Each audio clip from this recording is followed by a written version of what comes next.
We are Kentucky Tennessee Living, and we are here at the West Tennessee Delta Heritage Center.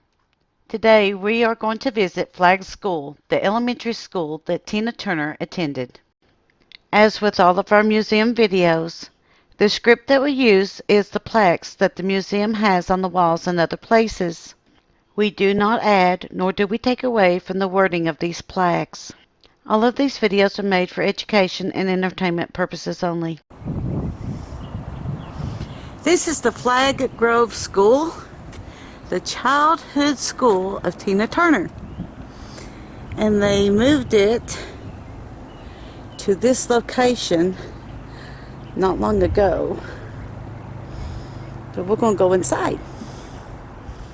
The Flagg Grove School, built on 1 acre of land given by Benjamin Flagg in 1889, this one-room African-American school began as a subscription school offering education for grades 1 through 8 until the mid-1960s.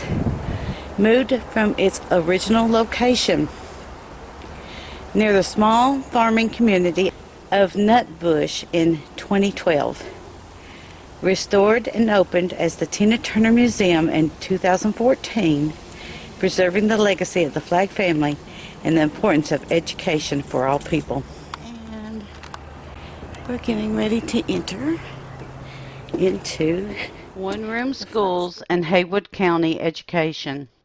One-room public schools were facts of life for rural African American children in the mid-20th century, Haywood County. These schools often replaced or remodeled earlier subscription schools from the 19th century. Flagg Grove School remained in service until the 1960s.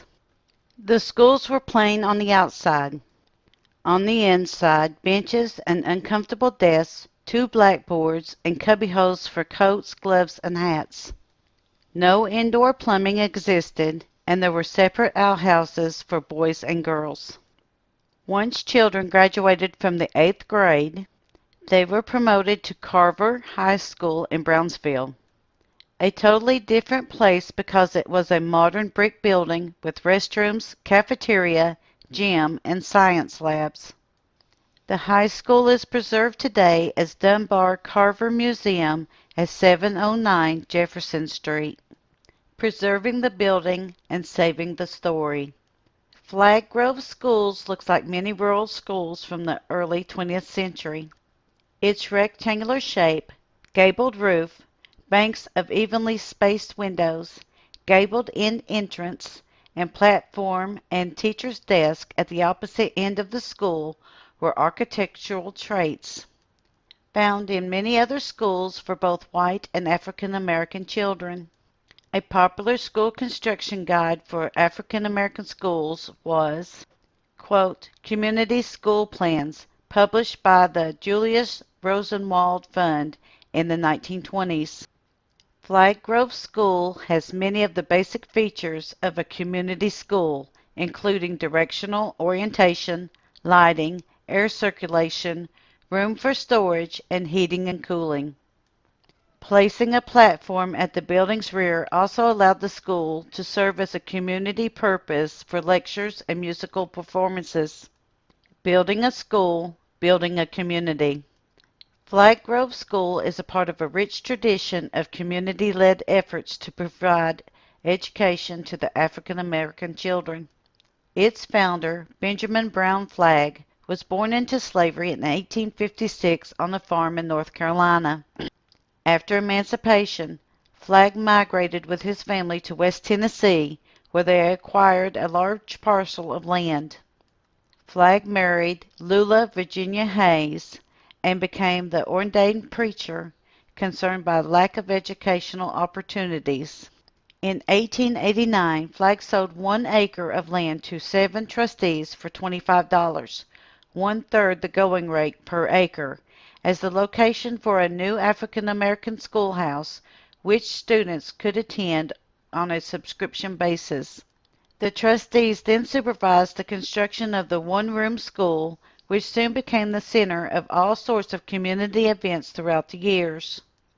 Teachers and students. Motivated, gifted teachers shaped 2 generations of students within the walls of this building. From their desk on the top of the platform, they could overlook the children eager to learn and achieve. As the children arrived, they placed their coats and items in cubbyholes near the door. Then they eagerly took their seats. In those years of Jim Crow segregation, African Americans saw education as the key to opportunity and success in a very challenging world. Teachers were the masters in their knowledge of math, science, literature, history, and geography. They were also master motivators in giving students the discipline, sense of purpose, and a sense of identity that carried with them into their adult lives. Nola Walker Bond, teacher. Quote, I went there, and the teaching was the most enjoyable experience of my life. It was a learning experience for them and for me. Unquote. James Smith, student.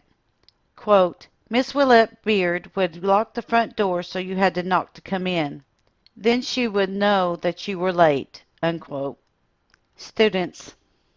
Flagg Grove was attended by as many as 50 to 60 children split into two groups, with the higher grades on one side of the schoolhouse and the lower grades on the other. A countrywide supervisor would make the rounds to check on the school.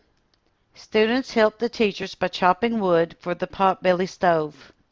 Much of the furniture was handmade and used along with the more modern machine-produced desks.